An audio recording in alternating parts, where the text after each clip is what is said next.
Hello and welcome back to all of you. एक बार फिर आप सभी का स्वागत है आपके अपने डिजिटल प्लेटफॉर्म एके एजू स्पॉट पर। क्या हाल चाल है आप सभी की? बढ़िया, राजी खुशी हो?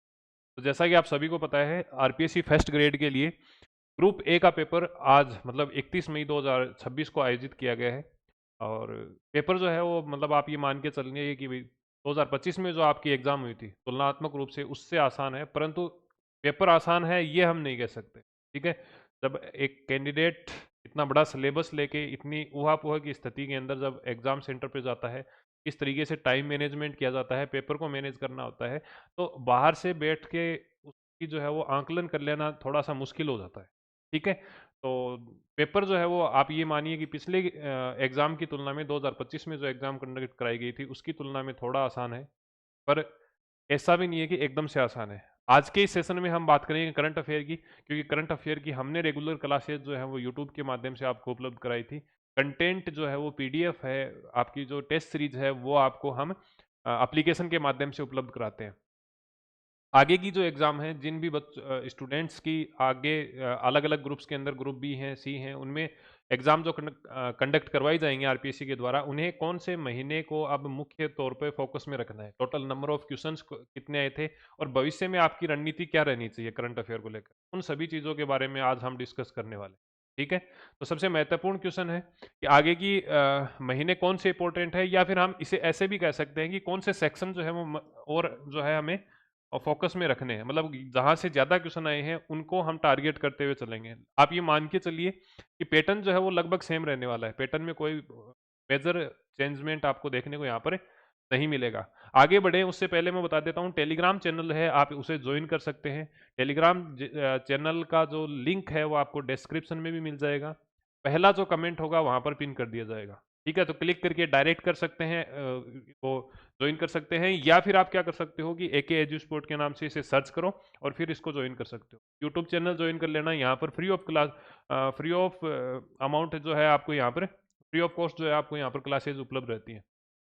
ठीक है, तो हम ये बात करेंगे कि कौन से महीने से कितने क्वेश्चन आए हैं, परंतु उससे पहले हम बात कर लेंगे कि भैया जो है क्वेश्चंस कौन कौन से हैं, उनके आंसर क्या रहेंगे। ये सारी चीज़ें जो हम यहाँ पर कवर करने वाले हैं। ठीक है, सबसे पहले जो है वो आपको ध्यान रखना है, ये क्वेश्चन जो है आपको करंट अफेयर के रिगार्डिंग कहीं किसी भी प्लेटफॉर्म पर, किसी भी किताब में, या किसी भी जो है वो संस्था के द्वारा जो भी चीज़ें उपलब्ध कराई जाती है करंट अफेयर के मटेरियल से संबंधित, वहाँ पर बहुत कम देखने को मिलेगा। लेकिन हमने जब दिसंबर महीने की क्लास लगाई थी, और ये मैं अब नहीं बोल रहा हूँ, ऑलरेडी रिकॉर्डेड है, दिसंबर महीने में अपलोडेड है। दिसंबर 2025 में जब हम स्टार्ट कर रहे थे करंट अफेयर, उस समय मैंने आपको बताया था कि भैया ये जो स्लाइड है यहाँ से डेफिनेटली क्वेश्चन आएंगे। आज के पेपर में कुछ क्वेश्चंस ऐसे थे जो मैंने आपको एग्जाम में बताया कि भैया वेरी वेरी इंपॉर्टेंट है, डायरेक्ट वहां से क्वेश्चन। ठीक है, जैसे चार आपको अलग अलग इंटरनेशनल इवेंट दिए गए हैं और उन इवेंट से क्वेश्चन पूछा है। जैसे कि भाई G7 समिट है, G7 समिट जो है वो फ्रांस में आयोजित करवाई जाएगी। मैंने आपको जो है वो यहाँ पर हाईलाइट करके बताया था, एक क्लास की ही आपकी स्क्रीनशॉट है। ठीक है, इसको हम टेलीग्राम पर भी डाल देंगे, तो टेलीग्राम से भी आप इसको देख सकते हैं। नेक्स्ट आपका है ब्रिक्स, जो आपका होने वाला है, ब्रिक्स आपका भारत में हो रहा है। ब्रिक्स का मैंने आपको दिसंबर में डिस्कस कर लिया था। इसके बाद में है G20। G20 जो है वो अमेरिका के अंदर होगा, पर इससे पहले जो है वो साउथ अफ्रीका में हुआ था। कहाँ हुआ था? साउथ अफ्रीका में। अब विवादों में क्यों रहा था? विवादों में इसलिए रहा कि जब साउथ अफ्रीका के अंदर इसका आयोजन किया जा रहा था, उस समय अमेरिका ने इसका बॉयकॉट किया था, मतलब अमेरिका ने इसमें पार्टिसिपेशन नहीं किया। और ऐसा पहली बार किसी इंटरनेशनल इवेंट में हमें देखने को मिला है कि नेक्स्ट जो मेज़बान देश है, जैसे अगर हम G20 की बात करें तो G20 जो समिट होगी 2026 के अंदर, वो अमेरिका के अंदर होने वाली, पर जो मेज़बान देश था वो उसमें पार्टिसिपेशन नहीं कर रहा था। ठीक है, तो ये चीज़ें आपको ध्यान रखनी है। एशियन का मैंने आपको बताया कि भाई फिलीपींस के अंदर होने वाला है, तो आसियान जो है, एशियन आसियान जो है वो ये फिलीपींस में है। और आपका जो ब्राज़ील हो ही गया और अमेरिका हो ही गया, इस प्रकार से चारों जो है वो आपके यहाँ पर जो है वो मैच हो रहे हैं। ठीक है, तो ये देख सकते हो आप दिसंबर वाली क्लास के अंदर। बाकी ये आपको जो है वो पीपीटी के माध्यम से चीज़ें उपलब्ध कराई गई थी। नेक्स्ट आपका है होम स्टे पेइंग गेस्ट योजना।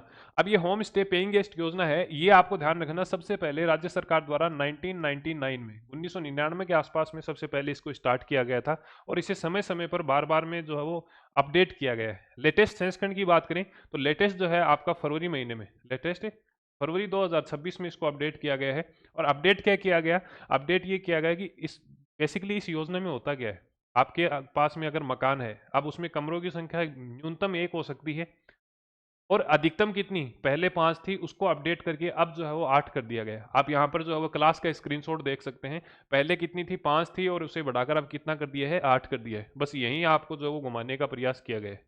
यहाँ पर 8 की जगह पे 7 दे दिया गया है। ये ध्यान रखना, ये क्या है, कमरों की संख्या, कमरे 8 होंगे। और अगर आपसे बाई चांस अगर नेक्स्ट एग्जाम में बेड पूछ ले, तो बेड जो है वो आपके कितने हो सकते हैं, मैक्सिमम 24 हो सकते हैं। ठीक है, तो एक कमरे में अधिकतम कितने बेड डाल सकते हो, 3 बेड डाल सकते हो। ठीक है, तो ये चीज आपको ध्यान रखना है। सिल्वर और गोल्ड श्रेणी के अंदर रखा है। तो मैंने क्लास में आपको बताया था कि अगर इस योजना के तहत अगर आप रजिस्टर करते हो, आवेदन करते हो, तो आपको 2 कैटेगरी में डिवाइडेशन यहाँ पर देखने को मिलेगा, जिसमें गोल्ड है। गोल्ड में आपको जो रजिस्ट्रेशन शुल्क दिया जाएगा वो 2,000 रुपये है, और सिल्वर के अंदर जो आपका रजिस्ट्रेशन शुल्क है वो कितना रहेगा, 1,000 रुपये रहेगा। यहाँ तक चीजें क्लियर हुई हैं, हो गई। नेक्स्ट आपका देखते हैं, नेक्स्ट क्वेश्चन क्या है, राजस्थान में मुख्यमंत्री युवा स्वरोजगार योजना, ये युवा स्वरोजगार योजना है, ये 12 जनवरी को, कब, 12 जनवरी 2026 को, 12 जनवरी 2026 को जब राष्ट्रीय युवा दिवस मनाया गया था, उसके उपलक्ष्य में राज्य सरकार द्वारा जारी की गई थी। हमने इसे क्लास में डिस्कस किया है, हमने पीडीएफ के माध्यम से, शॉर्ट नोट्स के माध्यम से आपको उपलब्ध कराया है। देखो ये क्वेश्चन कोई बड़ी बात नहीं है कि हमारे प्लेटफॉर्म के द्वारा जो कंटेंट उपलब्ध कराया गया या अन्य के द्वारा लगभग जो है आ ही गए होंगे। मुख्य बात ये है, हम आपको एक महीने के 25 से 30 ही पेज दे रहे हैं। उस 25 से 30 पेज के अंदर आपका इंटरनेशनल करंट अफेयर कवर हो रहा है, नेशनल करंट अफेयर कवर हो रहा है, पुरस्कार हो रहे हैं, स्पोर्ट्स हो रहा है, टेक्नोलॉजी हो रही है, और इसके अलावा राजस्थान का करंट अफेयर हो रहा है। ये सारा कुछ जो है वो आपको 25 से 30 पेज में हम कंसाइज करके दे रहे हैं।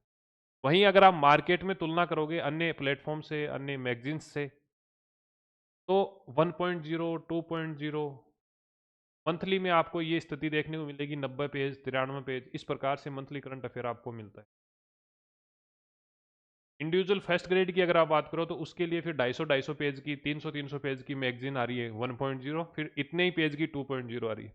बात यह है कि कंटेंट की अधिकता आपको नहीं करनी है। आज के दिन सबसे बड़ी और गंभीर जो समस्या एक स्टूडेंट के सामने सिलेक्शन के लिए है, वो यही है कि कंटेंट की अधिकता है। टेलीग्राम में जाओगे, पीडीएफ आपको देखने को मिलेंगे, 1000 पीडीएफ पड़ी है, समझ रहे हो बात को। तो आपको ये ध्यान रखना है कि सीमित कंटेंट के साथ में स्मार्ट अप्रोच और स्ट्रेटेजी के साथ में आपको आगे बढ़ना है। जिनका भविष्य में ग्रुप बी के लिए, ग्रुप सी के लिए एग्जाम आयोजित किया जाना है, उनके लिए भी हम बात करेंगे आपको कौन से महीने फोकस में रखने हैं और कौन से टॉपिक जो है वो आपको फोकस में रखने हैं। तो स्टेटमेंट का मैंने आपको बताया कि भैया यहाँ पर न्यूनतम जो है वो 8वीं पास होना चाहिए आदमी। ठीक है, एक लाइन मैंने आपको दी थी, वहां से 2 स्टेटमेंट पूछे। जैसे अगर एजुकेशन क्वालिफिकेशन की बात करें तो मिनिमम क्वालिफिकेशन 8वीं पास है। अगर एज क्राइटेरिया की बात करें तो उसमें आपको ध्यान रखना है 18 से 45, कितने, 18 से 45। तो ये आप जो हो 18 से 45 देख सकते हैं। सेम यही कंटेंट है, ये क्लास में आपको पढ़ाया गया था। नेक्स्ट, 10 लाख युवाओं को यहाँ पर नवीन रोजगार दिया जाएगा, तो 100% इंटरेस्ट सब्सिडी के साथ में, 100% ब्याज सब्सिडी के साथ में आपको क्या किया गया है, यहाँ पर 10 लाख युवाओं को रोजगार सर्जन के लिए बात की गई। ठीक है, आंसर क्या रहेगा, आंसर जो है आपका स्टेटमेंट सेकंड रहेगा। इसमें आपको ध्यान रखना है 15 जनवरी ना होके राष्ट्रीय युवा दिवस मतलब 12 जनवरी रहने वाला है। आगे बात समझ में। ऋतुपर्णा सेन गुप्ता, इसको यूके के अंदर क्या दिया गया है, महिला सशक्तिकरण के लिए पुरस्कार दिया गया है। कब दिया गया था, तो 8 मार्च को, विश्व महिला दिवस के उपलक्ष्य में। कोई बड़ी बात नहीं है, विश्व महिला दिवस की थीम भी आपको पूछ ली, जो कि हमने क्लास में अच्छे तरीके से डिस्कस। मैंने आपको ये भी बताया है कि अगर कोई दिन, कोई इवेंट या कोई भी संस्करण का अगर आप थीम याद रखते हो, तो बेसिकली आपको इंग्लिश लैंग्वेज में रखनी है। क्यों, क्योंकि अक्सर ये होता है कि एग्जाम में इंग्लिश में ही थीम पूछ ली जाती है। ठीक है, तो ये क्वेश्चन जो है आपका डायरेक्ट क्लास से भी आया है, ये क्वेश्चन जो है आपका पीडीएफ से भी आया है। नेक्स्ट आपका है AIML नीति। जब हमने करंट अफेयर की क्लास स्टार्ट की थी अक्टूबर 2025 में, पहले हम पीडीएफ और शॉर्ट नोट्स वगैरह उपलब्ध कराते थे। मैंने ये बताया था कि वर्ष 2025 जो है उसमें सारा कुछ जो क्वेश्चन आएंगे, सारा कुछ जो प्रक्रम चलेगा, वो आपको ध्यान रखना है कि भैया सहकारिता के आसपास में होगा। क्योंकि सरकार ने 2025 को कोऑपरेटिव ईयर या सहकार वर्ष के रूप में घोषित किया था। इसी प्रकार मैंने आपको कहा था कि वर्ष 2026 में एआई से संबंधित, मशीन लर्निंग से संबंधित अलग अलग इवेंट, अलग अलग जो चीजें हैं, इनोवेशन है, वो केंद्र सरकार और राज्य सरकार द्वारा किए जाएंगे। आपने देखा होगा कि वर्तमान समय में कंप्यूटर से संबंधित जो आपकी स्कूल शिक्षा के अंदर किताबें चलाई जा रही है, उनमें लगभग कक्षा 3 से, अब तो सीबीएसई ने तो ये कह ही दिया है ना कि कक्षा 6 से हम एआई से संबंधित कोडिंग सिखाएंगे बच्चों को। तो जब सरकार इतना प्रयास कर रही है तो अलग अलग इवेंट आयोजित की जाएंगी।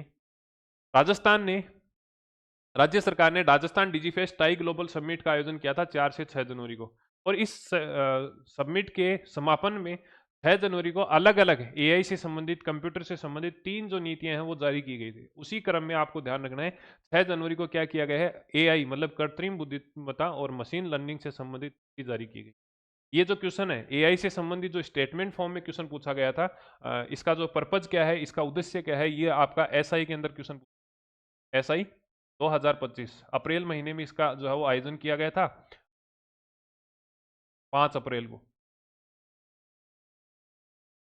वहां पर भी एक क्वेश्चन पूछा है, समझ रहे हो। तो एआई और मशीन लर्निंग जो हमारी पॉलिसी है, उसमें हमने कहा है कि हम नैतिकता के साथ में, पारदर्शिता के साथ में कृत्रिम बुद्धिमत्ता के क्षेत्र में आगे बढ़ने वाले हैं। और यही क्वेश्चन आपका एसआई में आया था। और मैं डेफिनेटली कहता हूँ कि दिसंबर तक आपको लगातार जो है वो एग्जाम में क्वेश्चन देखने को मिलेंगे। इसीलिए मैं कहता हूँ पैरेलल जो भी एग्जाम्स चल रही हैं आपकी, उनके क्वेश्चन देखा करो। हम यहाँ पर करंट अफेयर के आपको प्रीवियस ईयर के जितने भी क्वेश्चन है वो उपलब्ध कराते हैं। पिछले जनवरी से, मतलब जनवरी 2025 से लेकर अभी मई 2026 तक यूपीएससी, आरपीएससी, अधीनस्थ बोर्ड जितने भी एग्जाम करवा चुके हैं, उन सभी के करंट अफेयर के क्वेश्चन आपको एक पीडीएफ के माध्यम से एप्लीकेशन में उपलब्ध कराए गए हैं। अगर किसी ने एसआई का पेपर देखा होता तो उसको पता होता है कि भैया एआई से क्वेश्चन पूछे जा सकते हैं। ये होता है एनालिसिस, ये होती है स्मार्ट अप्रोच, जो कि आपको क्वेश्चंस को देखने से आएगी। समझ रहे हो। मैंने अभी बताया कि भैया जनवरी 2025 से मई 2026 तक जितने भी पेपर हुए हैं, अभी यूपीएससी का प्रीलिम्स का पेपर हुआ है, उसके क्वेश्चन भी इसमें अपलोड होंगे। अभी तक अपडेट नहीं हुआ, वो एक ही एग्जाम है जो पेंडिंग में पड़ी है। फर्स्ट ग्रेड के और यूपीएससी के दोनों साथ में इसमें अपडेट हो जाएंगे। ठीक है, तो आपको ध्यान रखना है इसमें यूपीएससी के एग्जाम, आरपीएससी के एग्जाम, इसमें ही अधीनस्थ के बोर्ड के एग्जाम, सभी के करंट अफेयर के क्वेश्चन आपको देखने को मिलेंगे। ऐसी इस प्रकार की मेहनत आपको हर विषय के लिए करनी है जो आपके सिलेबस में लगता है। ये आपकी जिम्मेदारी है, आप जिनको फॉलो करते हैं, जो गुरुजन है, जो मेंटोर हैं आपके, उनकी जिम्मेदारी बनती है। हमारे द्वारा करंट अफेयर आपको पढ़ाया जा रहा है, तो करंट अफेयर का कंटेंट आपको यहाँ पर पूरा 100% उपलब्ध कराया जाता है। इसके लिए आपको करना क्या है, हमारी एप्लीकेशन में जाना है, आपको करंट अफेयर टेस्ट सीरीज के नाम से वन स्टॉप सॉल्यूशन एक मिलने वाला है, जिसमें आपको टेस्ट भी मिलेंगे मंथली, जिसमें आपको कंटेंट भी मिलेगा जो प्रिंटेबल फॉर्मेट में रहेगा, इसमें आपको पीवाई की क्वेश्चन भी मिलने वाले हैं, सारा कुछ। इसके अलावा क्या चाहिए फिर बताओ। ठीक है, नेक्स्ट हम क्वेश्चन की बात करते हैं। ये जो है आपको ध्यान रखना, 7वीं senior national para badminton championship का आयोजन हैदराबाद में किया गया है। जब मैं ये क्वेश्चन पढ़ा रहा था उस समय आप देखो यहाँ पर ये वाला पोर्शन दिख रहा है आपको, स्टार मैंने लगाया है। मैंने ये भी कहा है कि वेरी वेरी इंपॉर्टेंट है, जब ये एग्जाम के अंदर क्वेश्चन आएगा तब इसके शॉर्ट्स कटेंगे, तब इसके स्क्रीन शॉट जो है वो टेलीग्राम में डाले जाएंगे। और उस समय मुद्दे वाली बात ये रहेगी कि भैया आपने क्या इस पर्सन को सही किया है या नहीं किया। अब इस क्वेश्चन के एनालिसिस देखो, यहाँ पर आंसर की बताने का मकसद नहीं है, मकसद ये है कि कैसे आप इन चीजों से सीख पाओगे। देखो, दो स्टेटमेंट दिए थे, दोनों के दोनों जो स्टेटमेंट हैं यहाँ पर करंट से उठाए हैं, परंतु आज तक ऐसा क्वेश्चन नहीं पूछा, पहली बार ऐसा पूछा गया है कि SH6 श्रेणी। पहले यही पूछा जाता था कि भाई जो कृष्णा है राजस्थान की वो किस श्रेणी से है, तो SH6 श्रेणी से है। अब ये पूछा है कि भैया SH6 श्रेणी जो है वो किस वर्ग के लिए, किन लोगों के लिए। तो ध्यान रखना, जिनका कद या हाइट जो बोने होते हैं ना, एवरेज हाइट से कम होते हैं, उनके लिए SH6 श्रेणी जो है वो बैडमिंटन के अंदर बनाई गई है। ठीक है, ये स्टैटिक फॉर्म स्टैटिक क्वेश्चन पूछा है। इसी प्रकार एसआई के एग्जाम के अंदर गोयन का पुरस्कार है या ऐसा कुछ पुरस्कार है कि करंट को स्टैटिक से रिलेट किया गया था। ठीक है, तो ये अप्रोच कब आएगी, जब आप प्रीवियस ईयर की क्वेश्चन साथ में करते जाओगे। प्रीवियस ईयर का मतलब है जो रनिंग में अभी आपके आसपास एग्जाम कंडक्ट करवाई जा रही है। ऐसा जरूरी नहीं है अगर आप आरपीएससी की तैयारी कर रहे हैं तो मैं अधीनस्थ बोर्ड का पेपर नहीं देखूंगा या मैं यूपीएससी का पेपर नहीं देखूंगा। समझ रहे हो। चलें आगे। हाँ, तो ये पर्यटन से संबंधित क्वेश्चन है, अगर आप फरवरी में मानो तो मान लेना। बाकी इको वाला जो पोर्शन है, इको सर्वे वाला जो पोर्शन है, उसमें ये डायरेक्ट दे रखा है कि भाई जयपुर और उदयपुर इनमें सर्वाधिक आए हैं। ठीक है, संख्या भी इसमें आपका जो इको सर्वे है इसमें दे रखी है। और साथ ही साथ आपको ध्यान रखना है 21 सर्वे के अलावा राइजिंग राजस्थान का जब आयोजन हुआ था, राइजिंग राजस्थान का दिसंबर 2025 में जब आयोजन हुआ था, उस समय भी ध्यान रखना ये डाटा जो है वो बताया गया है। नेक्स्ट, ये इंटर्नशिप योजना है। मैंने आपको कक्षा के अंदर डिटेल में बताया था कि भैया पहले जो है यहाँ पर 5,000 रुपये मिलते थे, अब उनको बढ़ाकर कितना कर दिया है, 9,000 रुपये कर दिया है। और 9,000 में भी मैंने आपको डिटेल से बताया कि 8100 रुपये जो है वो केंद्र सरकार द्वारा दिए जाएंगे और 900 रुपये उस संस्था द्वारा दिए जाएंगे जो संस्था आपको इंटर्नशिप करवा रही है। ये स्टेटमेंट देख लो, डायरेक्ट पूछा है। दूसरा, आयु पात्रता जो पहले न्यूनतम 21 से अधिकतम 24 थी, उसे बढ़ाकर 18 से 25 कर दिया है। ठीक है, 18 से 25 कर दिया है। परंतु जो एक स्टेटमेंट था वो हमारे द्वारा छोड़ दिया गया था। ये जो स्टेटमेंट है कि भैया पहले जो इंटर्नशिप थी वो 12 महीने की थी, उसे घटाकर अब या तो 6 महीने या फिर 9 महीने के लिए किया गया। नेक्स्ट आपका पीएम ई ड्राइव योजना है। पीएम ई ड्राइव योजना के बारे में हमने डिटेल से पढ़ा था। यहाँ पर जो है वो संख्याओं से संबंधित क्वेश्चन आपका पूछा गया है। ठीक है, और ये क्वेश्चन जो है वो मेरे हिसाब से तो ये मान के चलिए कि किसी भी प्लेटफॉर्म पर आपको ज्यादा कुछ नहीं मिलेगा। इसमें आपको ध्यान रखना है, एक तो जो है आपके धर्मेंद्र जी प्रधान है ना, धर्मेंद्र प्रधान, जो कि एजुकेशन से संबंधित मिनिस्टर हैं केंद्र सरकार के अंदर, तो उनके द्वारा कोई ट्वीट किया गया था और उस ट्वीट से जो है ये क्वेश्चन उठाया गया। तो इसका मतलब ये हुआ, मैं आपको बार बार कहता हूँ कि पहले वाला जमाना गया कि अब मैगजीन से क्वेश्चन, पहले वाला जमाना गया कि अब न्यूज़पेपर पढ़ने से काम हो जाएगा। आपको सोशल मीडिया हैंडल देखने पड़ते हैं, आपको पीआईबी देखना पड़ता है, आपको डीआईपीआर देखना पड़ता है, डेली ई सूजस देखना पड़ता है, मासिक सूजस देखना पड़ता है, तब जाके जो है वो क्वेश्चन सही होते हैं। ठीक है, फिर हम बात करते हैं, एक ये जो क्वेश्चन है ये आपको ध्यान रखना है, राष्ट्रीय महिला आयोग के द्वारा ट्रू कॉलर जो एप्लीकेशन है, इसके द्वारा एक टूल किट जारी किया गया है जिसका नाम क्या है, ट्रू साइबर सखी। तो डायरेक्ट क्वेश्चन यहाँ से मिले हैं, डेफिनेटली मिले हैं। अगर आप ढंग से पढ़ के जाते हैं तो आपका ये मानिए 10-11 क्वेश्चन में से 7-8 क्वेश्चन का जो है वो अच्छा खासा स्कोर आपका यहाँ पर रहने वाला था। और कंटेंट, मुख्य बात ये है कि कंटेंट जो है वो आपको 25 से 30 पेज का ही कंसाइज करके दिया जा रहा है। महत्वपूर्ण बात ये आ जाती है। ठीक है, इसके अलावा आप में से कोई भी पीएसआई की तैयारी कर रहा है तो उसके लिए हमने रक्षक बैच रखा है, बहुत शानदार और ऑथेंटिक कंटेंट आपको मिलने वाला है। और आप ये मानिए कि समय रहते इससे जुड़ जाओगे तो ज़्यादा बेहतर रहेगा, क्योंकि एसआई की एग्जाम के लिए आप ध्यान रखना कि समय कम है और सबसे मूल्यवान समय ही है। 1,000-1,500 रुपये तो जो है वो मायने नहीं दिखते। ठीक है, और बहुत ही नॉमिनल फीस के अंदर है। इस बैच में आपको 36 टेस्ट मिलने वाले हैं जो कि पहले दिन से ही, जैसे ही आप इनरोल करते हो तो आपको तुरंत मिल जाते हैं। हिंदी जितने भी 2011 से लेकर 26 तक जितने भी पेपर हुए हैं वो सारे के सारे पीडीएफ फॉर्मेट के अंदर, सामान्य हिंदी के जितने भी क्वेश्चन है तो एसआई के सिलेबस के अंदर। इसके अलावा इनके टॉपिक वाइज टेस्ट आपको मिलने वाले हैं। जैसे अगर संधि के जितने भी क्वेश्चन पूछे हैं, समाज के जितने भी क्वेश्चन, तर्क के जितने भी क्वेश्चन आरपीएससी ने आज तक पूछे हैं 2011 से लेकर 26 तक, वो सारे आपको टॉपिक वाइज मिलेंगे। संधि की एक जगह पर उनके टेस्ट आप दे सकते हो। किस तरीके से परचेज करोगे, तो एके एजुस्पोर्ट के नाम से आपको सर्च करना है, जिस नाम से आप चैनल देख रहे हो। उसके बाद में आपको कोर्सेज में जाना है। यहाँ पर आपको ईओआरओ के लिए, एसआई के लिए टेस्ट आपके कोर्स मिलने वाले हैं। टेस्ट सीरीज के अंदर आपको करंट अफेयर की टेस्ट मिल जाएगी, हिंदी की मिल जाएगी, जीके की मिल जाएगी। तो वो सारा कुछ आप जिस तरीके से आपकी डिमांड रहती है, जिस प्रकार से आपको आवश्यकता महसूस होती है, आप इसमें एनरोल कर सकते हैं। ठीक है, और वापस से अगर आप यहाँ तक आए हो तो आपकी नैतिक जिम्मेदारी बनती है कि इतनी शानदार कंटेंट आपको उपलब्ध कराया जा रहा है यूट्यूब पर, एप्लीकेशन में, टेलीग्राम के माध्यम से। तो आपको वीडियो को लाइक करना है। अपनी जो भी प्रतिक्रियाएं हैं, जो फर्स्ट ग्रेड के साथी आज पेपर दे के आए हैं, भविष्य में देंगे, वो अपनी प्रतिक्रिया यहाँ पर देना है उनको। और एक हाइप का बटन आता है, HYPE, उसको हाइप जरूर करना है। ठीक है भाई, टेलीग्राम और यूट्यूब पर तो आप जुड़ ही जाओगे। मेरे को मिलते हैं एक नए सेशन के साथ में, तब तक के लिए धन्यवाद। और हाँ, जो क्वेश्चन हमने पेंडिंग में छोड़ा था उस क्वेश्चन को थोड़ा सा और डिस्कस कर लेते हैं कि कौन से महीने आपके लिए इंपॉर्टेंट है। तो आपको ध्यान रखना है, अप्रैल से एक क्वेश्चन आया है, पीएम ड्राइव वाला है ना, पीएम ई ड्राइव वाला। अब वो चाहे आप अप्रैल से मान लो या फिर मार्च से मान लो, मार्च में भी ये चर्चा में रहा था। इसके साथ साथ आपको ध्यान रखना है, मार्च महीने से अगर पीएम ई ड्राइव मानते हो तो एक क्वेश्चन और मान लो, मतलब 5 से 6 क्वेश्चन आपको मार्च से देखने को मिले हैं। फरवरी से एक जो है वो सामान्य करंट अफेयर का आया है, सामान्य करंट अफेयर का आया है, और एक जो है वो आर्थिक समीक्षा से आया है जो कि पर्यटन से संबंधित है। पर्यटकों का पूछा था ना, जयपुर और उदयपुर का, तो वो आया है। ठीक है, जनवरी से 2 क्वेश्चन आए हैं और दिसंबर से जो है वो एक क्वेश्चन आया है जो कि है इवेंट वाला, जो G20 वाला वो है ना।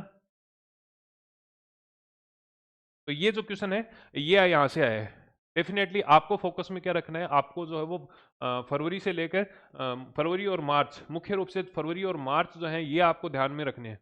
इसमें भी अगर आप देखो कि भैया यहाँ पर जो है वो आपको राजस्थान वाला करंट अफेयर है, उसको थोड़ा सा ढंग से देख लेना। और जनवरी से लेकर अप्रैल तक, या फिर मैं कहूँ मार्च तक भी 3 महीने का जो करंट अफेयर है वो ढंग से कर लो। इस समय में कोई नीति आई है, कोई पॉलिसी आई है, कोई योजना है, ये सारे के सारी चीज़ें आपको ढंग से पढ़ लेनी है। इसमें एक चीज़ और भी ध्यान रखनी है, कुछ टॉपिक ऐसे हैं जहाँ से क्वेश्चन नहीं पूछा गया है। अब होगा क्या, नेक्स्ट शिफ्ट में उनसे क्वेश्चन पूछ सकते हैं। जैसे किताबों वाला है, आपको पूरी एक किताब, लगभग जो है वो एक पेज बनता है किताबों का, तो वो किताबें आप देख सकते हो, युद्धाभ्यास आप देख सकते हो। ये साइंस टेक्नोलॉजी है, ये पोर्शन ऐसे हैं जो अभी तक अनटच हैं, इस शिफ्ट में उनको टच नहीं किया गया है। पूरी पूरी संभावना है कि बी ग्रुप के अंदर उससे क्वेश्चन पूछे जाए। ठीक है, तो मिलते हैं एक नए सेशन के साथ में। अगर इन 10-11 क्वेश्चन में से आप अगर 6-7 क्वेश्चन भी करते हो तो वेल एंड बहुत बढ़िया कंडीशन के अंदर है आप। ठीक है, धन्यवाद।